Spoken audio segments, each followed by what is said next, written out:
In 1978, in a municipal archive on the outskirts of Vienna, a conservator sorts through grey boxes marked simply Churchworks, 19th C. Fluorescent tubes hum overhead. Paper dust rises in slow spirals every time a lid is lifted. In one box, much like thousands across Europe, she finds a folded tower drawing dated 1875, the ink browned and brittle. The blueprint shows a familiar Gothic spire, but the bell chamber is cross-hatched with strange annotations, numbers like 32, 64, 128, written not beside measurements, but beside arrows indicating directions into the surrounding streets. The accompanying report describes a routine noise abatement and retuning. The drawing shows something closer to an acoustic diagram of a city. One inventory card insists the original bells were removed in 1875. A photograph dated 1881 clearly shows them still hanging. History remembers progress, but forgets what it replaced. Dust settles back onto the blueprint as the light flickers once, briefly, over the drawn circle of a silent bell. By early 1875, in Vienna's inner districts, the city air was thick with overlapping bells. Morning mass, factory shifts, school hours, and railway timetables all insisted on being heard. On a grey March afternoon, in a council chamber overlooking the Ringstrasse, officials discussed urban noise under gaslight. Outside, snowmelt dripped from eaves. Somewhere, a chime struck the hour slightly out of sync with the new railway clock. The artifact of the day was a rolled plan for a cathedral tower. It showed not new stone, but new bell profiles, slimmer and higher pitched, to harmonize with urban requirements. Surviving municipal records from cities like Vienna, Paris, and Milan show similar discussions in the 1870s, standardizing hours, aligning bells with railway time, reducing unnecessary ringing. In one Viennese file, a notation lists 3 bells recast to new notes, yet an older margin note still lists 4. The dates blur. A memo mentions reduction completed 1875, while a later summary speaks of final works in 1878. One bell ringer, according to recollections reported years later, remarked that after the changes the city felt quieter, but as if someone had taken a breath out of it. Acoustic studies of historic towers today show that bells can strongly excite frequencies around 32, 64, or 128 hertz, simple musical intervals, but also numbers that some modern theorists treat as markers in a supposed lost grid. It was meant to be progress, cleaner sound, clearer time, yet already a pattern emerges, fewer bells, narrower spectra, less resonance spilling into streets where now electronic sirens ring instead. In September 1875, in Lyon's Presqu'île district, the sound ran low and slow under a pale sky. Inside a prefectural office with tall windows, a clerk pinned a new railway timetable beside a city map. The artifact on his desk was a slim booklet of Regulations on Public Sound Signals. In among horn blasts and factory whistles, a section quietly addressed church and municipal bells. They must align with official time and avoid confusing or redundant repetitions. Later researchers found that in many French and Belgian cities of the period, bell recasting coincides almost exactly with the adoption of standardized railway time. In one Lyonnais church inventory, a bell is listed as replaced 1875, yet a postcard printed around 1880, preserved in a local collection, shows the same tower with a bell matching earlier engravings. The caption calls it the old bell, soon to be removed, but no removal date ever appears. A sacristan, according to parish histories, complained that after the work you could still tell the hour, but you could no longer feel it in your chest. Modern acoustic models suggest that old, heavier bells delivered strong fundamental tones around 64 Hz, with harmonics rippling through stone and street. The new lighter bells often emphasize higher overtones, carrying further yet shaking the masonry less. For urban planners, this was sensible engineering. The records mention efficiency and order. The photograph shows the old bell still in place years after its supposed removal. Today, an electronic chime mounted behind the same louvered openings plays recorded tones on the hour, a precise signal with none of the old tower's slow physical vibration. By the spring of 1876, in an industrial district of Birmingham darkened by coal smoke, a bell foundry floor glowed with the light of furnaces. Molten bronze spilled into moulds, while rain beat against high, grime-streaked windows. Hanging on a nearby wall, among patterns for pipes and machine casings, were full-scale wooden profiles of bells, not unique commissions for particular towers, but standardized shapes labelled only by pitch, C, E, G. Industrial records from Britain and the Low Countries show a trend by the late 19th century toward the catalogue bells, series of forms ordered by note or weight. One surviving ledger from a Midlands foundry lists shipments of sets tuned to tempered scale, destined for schools, town halls and factories. A later notation, squeezed into the margin, notes an experimental series designed to minimise low-frequency propagation into surrounding structures.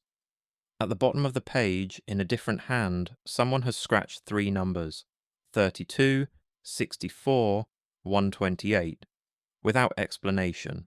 Decades later, restoration notes mention workers remembering certain bells we were told not to cast anymore. Too heavy, they said, too much rumble. From today's vantage point, it is easy to see only efficiency, interchangeable tones, predictable metallurgy. Bells that once varied wildly from town to town now fit into neat tables. The standardization narrowed the range of sounds that cities released into air and stone. The foundry building still stands, converted into offices. In its stairwell, a faint, constant hum from modern transformers fills the space where bell metal once cooled in silence. If history is written by survivors, who decided which tones survived? In the damp cellar of a music conservatory in Brussels in 1878, the air smelled of plaster, oil, and cold metal. A junior attendant, lantern in hand, opened a crate labelled Campanet Misc. Inside lay 3 small bronze bells, each with a diagonal fracture running from lip to shoulder. On a nearby shelf, stacked photographs showed larger tower bells in Lyon, Turin, Prague, each bearing a disturbingly similar crack, as if drawn with a ruler. The catalogue card attached to the crate called them fatigued metals, accidental cracking due to overuse. Across Europe, technical reports of the time describe cracked bells as routine casualties of vigorous ringing and thermal stress. Yet certain photo series, when laid side by side, as restoration specialists have done in various archives, reveal patterns, fracture lines at nearly identical angles, often appearing shortly after retuning. In one Brussels inventory, a bell is marked Retired 1874, while a photograph, labelled 1882, shows the same bell still hanging, its crack clean and sharp.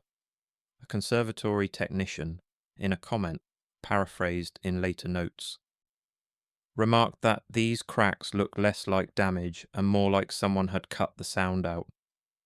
Modern materials, science confirms that repeated excitation at specific frequencies can exacerbate stress along predictable lines. If a bell is pushed often near a resonance mode it was not designed for, cracking can converge into patterns. That claim of deliberate muting remains speculative. What is observable is simpler. After recasting programs of the 1870s and 1880s, many towers rang brighter, thinner, and quieter at the foundation. In the cellar, dust settles into the hairline gaps of silenced bells, while upstairs, a newer carillon practices scales in clear, piercing tones. In January 1880, Moscow lay under a heavy lid of snow. Street sounds were muffled.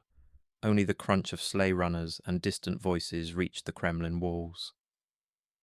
Within a diocesan office near the Kitai Gorod, officials reviewed guidelines on ringing, when, how often, how loud. An engraving on the wall depicted the great bells of the Kremlin towers in full swing, sound imagined as radiating lines in the air. The minutes of the meeting, preserved in church archives, emphasized discipline and avoidance of excessive pealing. Travel accounts from the late 19th century describe the city's bells as less constant than before, fewer spontaneous rings, more regulated patterns. Yet some albums show images of large bells sitting chained and still in towers that, according to administrative notes, were fully functioning. One document lists a tower bell as Silence for Safety in 1879. A photograph bearing an 1885 stamp shows fresh snow on the same bell's crown, no obvious damage visible. A traveller's memoir recalls arriving one winter evening and hearing only a dull thud where once the city had shaken with sound. Acoustically, winter air and snow already soften high frequencies, favouring deeper components around 32 or 64 Hz. If the bell's motion was constrained, chimed rather than swung, their physical impact on towers and surrounding quarters would diminish. Mainstream historians interpret these changes as responses to structural concerns. Others read the same pattern as evidence that a once resonant network was being gradually tuned down. On some winter nights today, recordings made in those same Moscow courtyards pick up a low, almost inaudible city hum, vibrating through pipes and rails where bells once ruled the air. By 1883, the great exhibitions of the late 19th century had turned technology into spectacle.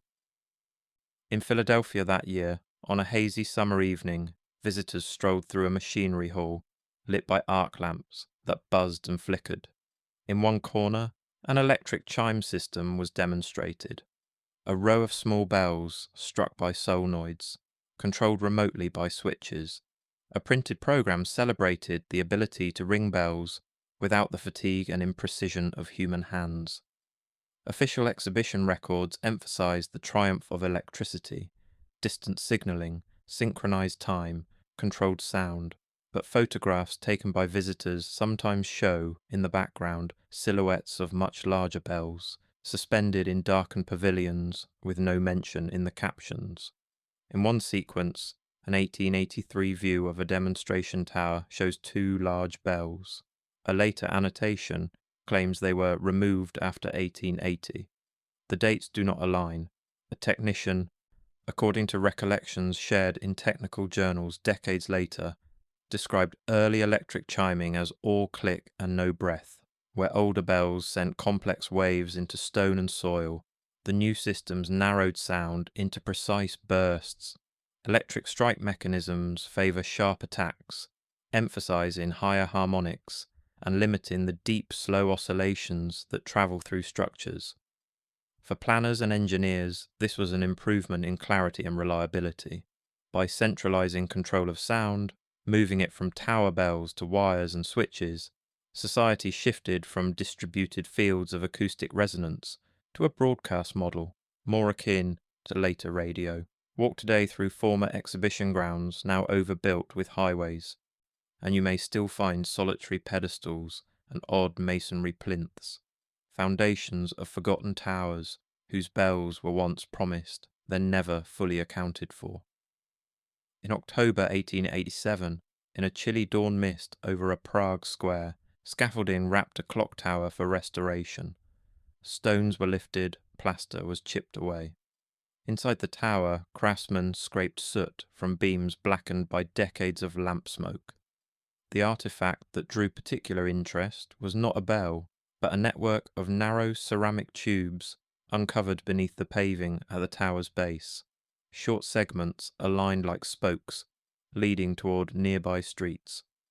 Restoration reports from Central European cities in the late 19th century sometimes mention unexpected voids, channels, or conduits under squares and towers, often dismissed as old drainage or abandoned heating systems. In one Prague work log, a sketch shows radial lines under a belfry, yet the written description lists them only as obsolete pipes removed. A later summary asserts that no significant substructures were present. The mismatch between drawing and text echoes similar patterns elsewhere. A worker, whose remark survives in a 20th century conservation note, recalled that when the wind blew right, the holes under the tower sang softly, like an organ under the ground. Modern urban acoustics recognizes that cavities and ducts can guide and shape sound, acting as crude waveguides. If bells and architectural voids once interacted more deliberately, their precise function has not been preserved in written form. Enthusiasts sometimes circulate images of such radial plans, proposing they form parts of a resonance network. The physical structures, ceramic channels, odd basements, mysterious sealed arches, are real enough. Today, the Prague Square is busy with trams and tourists. Beneath the cobbles, ground-penetrating surveys reveal disturbed soil patterns where the tubes once lay. The records insist on drainage. The drawing remembers lines of sound. In 1891, in a Berlin University laboratory smelling of oil and chalk dust, an experimental setup stood on a wooden table. A scale model of a tower, plaster, wire, and thin brass plates rested beside a tuning fork apparatus. On a nearby shelf sat notebooks filled with straight-lined graphs. One thin strip of smoked paper, the artifact that would later puzzle archivists, showed a series of spikes at regular intervals, annotated in small neat numerals, 16, 32, 64. Mechanical and architectural engineering in the late 19th century increasingly concerned itself with vibration. Surviving technical literature discusses how machinery and wind loads can induce oscillations in structures, sometimes dangerously. Test towers were shaken, chimed, subjected to simulated bell strikes, yet many experiment logs are fragmentary, pages torn, headings missing, loose diagrams with no accompanying explanation. In one Berlin sequence, a note dated 1891 appears alongside another sheet, stamped 1902, describing the same model but with altered parameters, as if the intervening work had been quietly repurposed. An assistant's recollection, preserved in a later memoir, mentions that the professor was interested in frequencies that passed through walls more than those you could easily hear.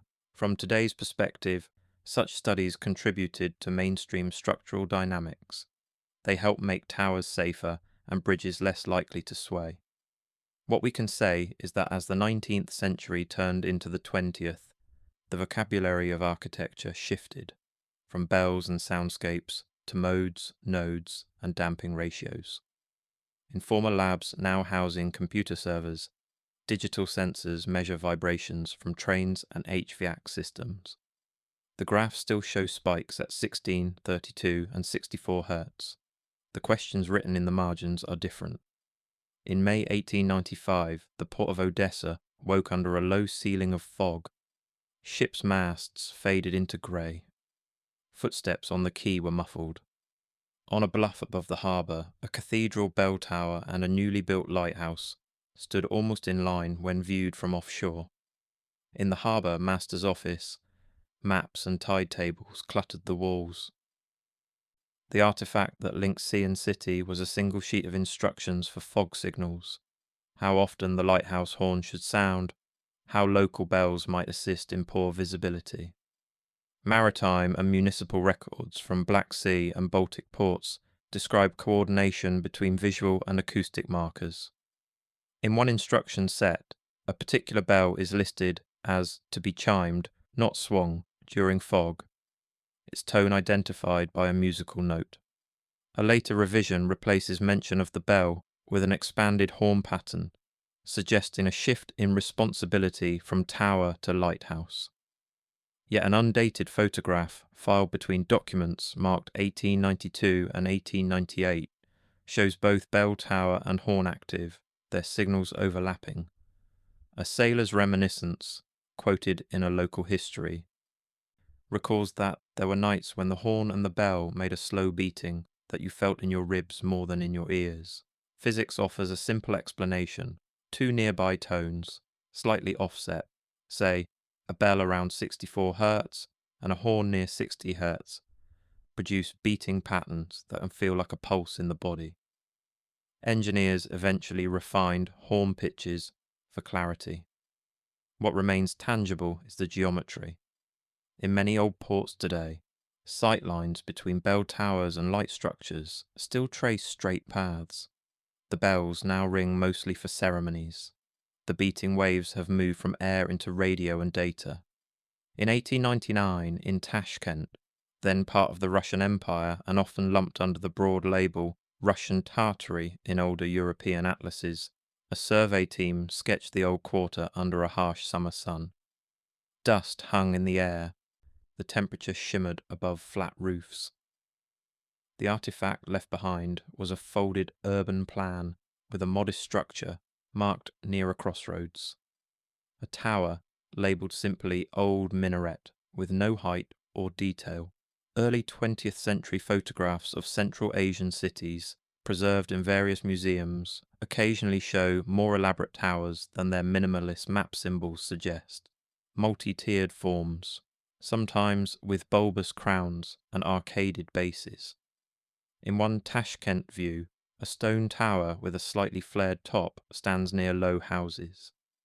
A handwritten caption identifies it as demolished 1902.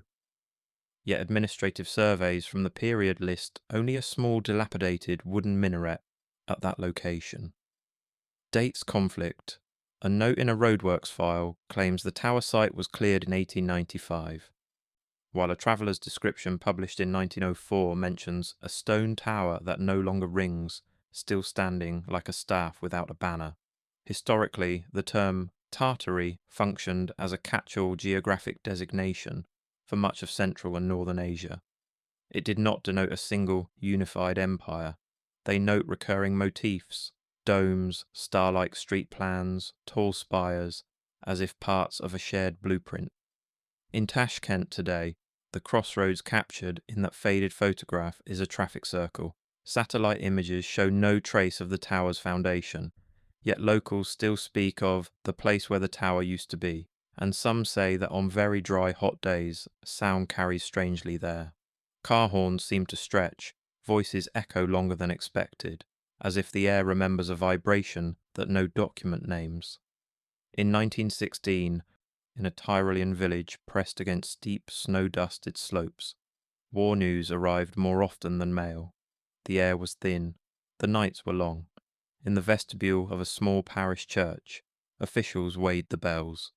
A scale creaked, ink froze between dips of the pen. The artifact that survives in many regions is a simple requisition list.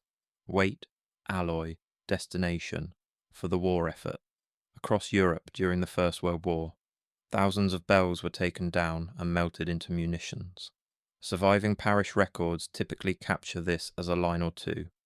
Bells removed, 1916, replacements installed, 1923. Yet ledgers rarely agree perfectly. In one Tyrolean parish book, 3 bells are listed as removed, their combined weight carefully noted. A later inventory, dated 1925, mentions only 2 replacements, with a weight discrepancy that does not balance the earlier figure. A villager's recollection, summarized decades later in a regional chronicle, claims that one small bell was hidden in a barn and never entered into the tally. From a structural and acoustic point of view, the loss was immediate. Towers that had vibrated for centuries stood empty. Some were later refitted with lighter, cheaper bells that rang with different character, altering the familiar low frequencies around 32 or 64 Hz that had once tied sound to stone. For mainstream historians, this is a story of wartime necessity and post-war scarcity. For others, requisition becomes the final phase of a longer muting process. That narrative remains speculative. What is documented is absence. In village after village today, plaques on church walls list the original casting dates and the year of loss.